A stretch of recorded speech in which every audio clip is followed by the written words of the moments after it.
Exercise 2.3 question number 3. Simplify the following radical expressions. In radical expressions को simplify करना है. इसमें properties यूज होंगी जो हमने familiar हैं वैसे ही उन properties से जैसे जैसे सवालों में इस्तेमाल होंगी वो properties मैं आपको बताता जाऊंगा. तो question 3 part number 1. Cube root of -125 इसको सिंप्लीफाई करना है. सोल्यूशन लिखेंगे, उसके बाद क्वेश्चन लिखेंगे दोबारा, क्यूब रूट ऑफ -125. और जब भी नेगेटिव अंडर रूट के अंदर आए तो उस वक्त आपने ज्यादा मोहतात हो जाना है. बहुत से बच्चे कंफ्यूज होके सवाल गलत करके आ जाते होते हैं. तो क्यूब रूट की कोई बात नहीं है.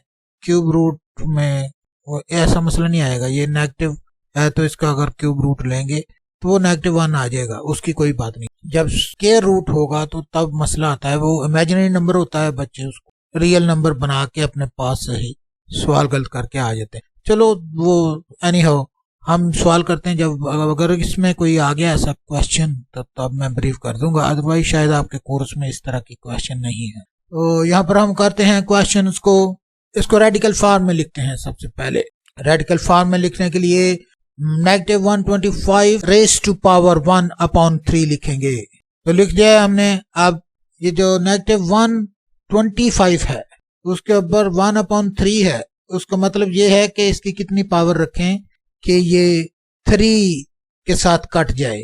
तो हम देखते हैं इसकी फैक्टराइजेशन करेंगे. अब फैक्टराइजेशन करके इसको निकालना है. हम फैक्टराइजेशन करने के लिए सबसे पहले सबसे छोटे पहाड़े पर टेबल पर छोटे टेबल पर तकसीम करते हैं इसको. छोटे टेबल पर ये तकसीम होगा नहीं, छोटा टेबल 2 का होता है. तो जिसके यूनिट डिजिट में 5 हो वो छोटे डिजिट पे तकसीम होता नहीं है. ना ये 3 पे तकसीम होगा और ना ये 2 पे होगा. जिसके यूनिट वाले डिजिट में 5 हो वो 5 पे तकसीम हो जाएगा. ये डिविजिबिलिटी टेस्ट के बारे में मेरी एक वीडियो भी है, मैं यहाँ पर कहीं पर लिंक दूंगा, तो मैं रिकमेंड भी करूंगा वो देखो तो आपको बेटर अंडरस्टैंडिंग रहेगी. अदरवाइज इस तरह के क्वेश्चन जब हम एलसीएम निकालते हैं तो बड़ी अच्छी तरह अंडरस्टैंडिंग हुई है हमारी. इस तरह क्वेश्चन करना हमारे लिए कोई भी दिक्कत की बात नहीं है. ये 5 के टेबल पे जाएगा तो इसको हम भेज देते हैं 5 के टेबल पर. 5 लिखा और 5 2 10 होता है तो 2 लिखा, आगे फिर 25 बन गया तो 5 5 25 होते हैं. 5 लिखा, उसके बाद 5 पे फिर डिवाइड होगा. ये 5 5 25 होता है तो यहाँ पर हम 5 लिख देंगे. उसके बाद फिर ये 5 पर डिवाइड होगा. 5 1 5 होता है तो यहाँ पर हम 1 लिख देंगे. हमारा काम हो गया है. जब 1 आ जाए तो हमारा काम हो जाता है सारे का सारा. फैक्टराइजेशन हो चुकी है, फैक्टर बन गए हैं. कितने फैक्टर बने हैं? 1 2 3 5 5 5. तो इसके अंदर आएगा 3 बार -5 यानी कि 5 रेज़ टू पावर 3. इसको हम लिख लेंगे -5. 3 बार -5 लिखेंगे हम. नीचे अब हम इसको कन्वर्ट करेंगे तो -5 रेज़ टू पावर 3 लिखेंगे. -5 रेज़ टू पावर 3 इसका मतलब है ये 3 बार 5 को आप अपने आप से ही मल्टीप्लाई हो रहा है तो इसका मतलब है -5 रेज़ टू पावर 3. तो यहाँ पर हम लिख देंगे -5 रेज़ टू पावर 3 और ये जो ऊपर रेज़ टू पावर 1/3 है वो उस 3 से आके मल्टीप्लाई हो जाएगा. ये लिखा और ये वाला जो 3 है ये इससे आके मल्टीप्लाई हो. That is all. ये और ये कट जाएंगे और उसके बाद जो -5 रेज़ टू पावर 1 रह जाएगा जिसको कि हम -5 ही लिखते हैं. अंडरस्टूड बात है कि यहाँ पर एक कोई पावर 1 है जो इस -5 की पावर 1 है तो उसको हमने इस तरह करके लिख लिया हुआ है. यही इसका आंसर था. तो अगला क्वेश्चन शुरू कर लेते हैं. Question 3 part number 2. 4th root of 32. 4th root of 32 solution लिखा, 4th रूट ऑफ 32 लिखा और उसके बाद इसको एक्सपोनेंशियल फॉर्म में लिखा. एक्सपोनेंशियल फॉर्म में लिखने के लिए 32 रेज़ टू पावर 1/4 करेंगे हम. अब इसके फैक्टर बना लेंगे, 32 के फैक्टर बनाएंगे. 32 के फैक्टर बनाने के लिए हम इसको डिवीजन करेंगे. इसकी डिवीजन करने के लिए 32 को यहाँ पर लिखेंगे, सबसे छोटे टेबल पर तकसीम करेंगे इसको. तो 2 1 जा 2, यहाँ पर 1 आ जाएगा, एक बचेगा वो इसके साथ लग जाएगा जिसको 12 बना देगा, तो वहां पर 2 6 जा 12 आएगा, तो अल्टीमेटली यहाँ पर 16 आ जाएगा। 16 2 जा 32 वैसे भी होता है, आपको पता भी है। फिर 2 के टेबल पे ही ये जाएगा, तो 2 8 जा 16 होता है, यहाँ पर 8 आ जाएगा। उसके बाद फिर 2 पे 2 4 जा 8 होता है, तो यहाँ पर 4 आ जाएगा। फिर 2 पे जाएगा ये, और 2 2 जा 4 होता है, यहाँ पर 2 आएगा। और उसके बाद फिर 2 पे ये जाएगा, 2 1 जा 2 होता है। जब 1 आ जाए तो हमारा काम खत्म हो गया, फैक्टराइजेशन हो चुकी है।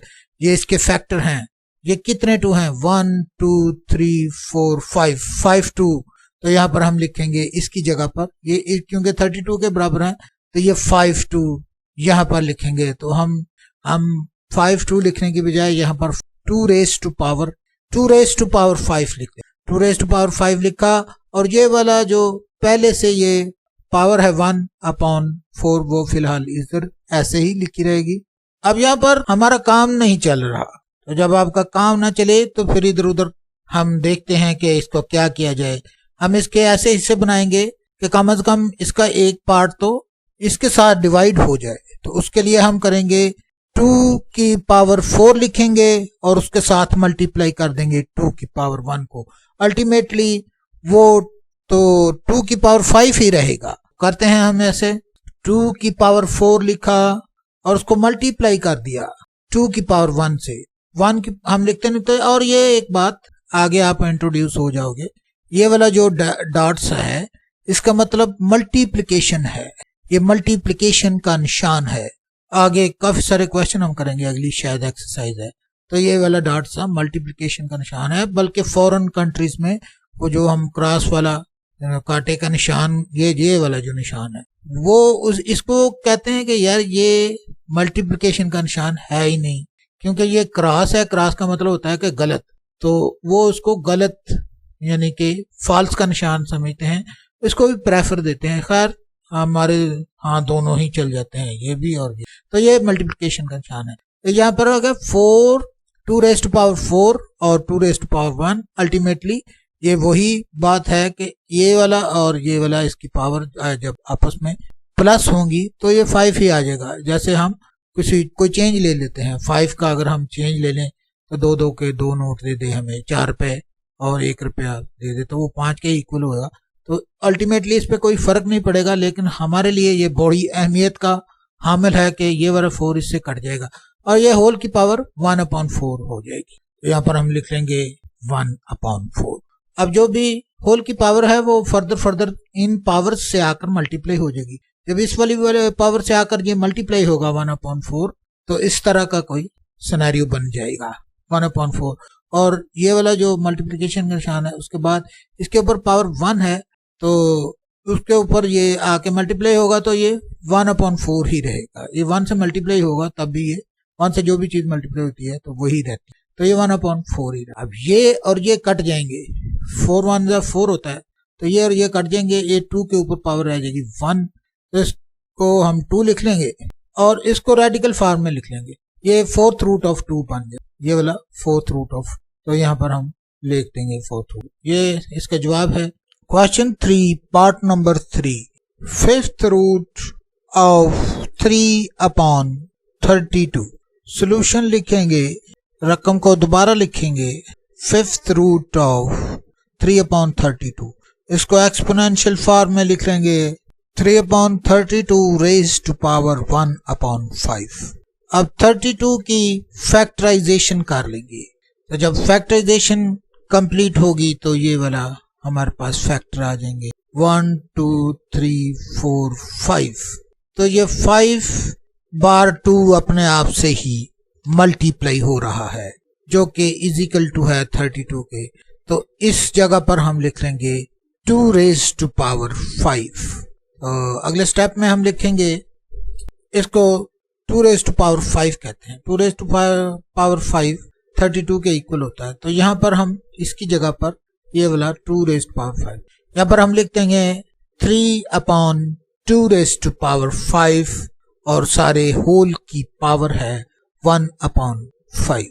अब ये वाला जो 1/5 है वो हर एक की पावर के साथ आकर मल्टीप्लाई हो जाएगा। इस 3 के ऊपर जो पावर है वो 1 है, तो 1/5 ही रहेगा। तो यहाँ पर आ जाएगा 3 रेज टू पावर 1/5। और उसके बाद ये जो 2 है, ये डिनोमिनेटर में जो 2 है इसकी पावर 5 है, 2 रेज टू पावर 5 है, तो इसके साथ आके ये वाला 1/5 मल्टीप्लाई हो जाएगा। ये एक रूल भी है, एक प्रॉपर्टी है कि ये जो इस तरह की होल की पावर होगी वो इससे भी आकर मल्टीप्लाई हो जाएगी। तो यहाँ पर 5 मल्टीप्लाई बाय 1/5 आ जाएगा।